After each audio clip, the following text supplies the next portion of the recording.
Բարև ձեզ իմ սիրելի ժողովուրդ, տեսեք սերկևիլը, հայկական սերկևիլը ինչպես է ծաղկել, մեղուները արդեն բեղմնավորում են, զգացում է, որ պետք է այս տարի անպայման բերք լինի եւ սիրելիներս պատկերացնում եք, ես ուզում եմ ձեզ ասել հենց սերկևիլը, թեկուզ այս ծաղկած ժամանակ, այս փոքր տերևները տեսնում եք, որ կտրում եք եւ ընդամենը 4 հատ տերև 200 գրամ ջրի մեջ որպես թեյ է օգտագործելու, այն չի պարունակում որ թեյի մեջ լինում է որ կոֆեին կամ սուրճի մեջ չի պարունակում կոֆեին, ընտիր է, համեղ, ունի նույն ազդեցությունը, երբ նույնիսկ սերկևիլ եք ուտում։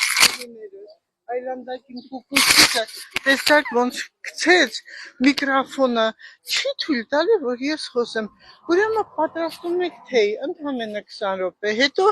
ձեր թեյը պատրաստ է եւ ունենում եք եւ օգտակար, եւ բնական, եւ տնական, եւ ամենակարևորը ձեր համար հասանելի առանց գումար ծախսելու թեյ,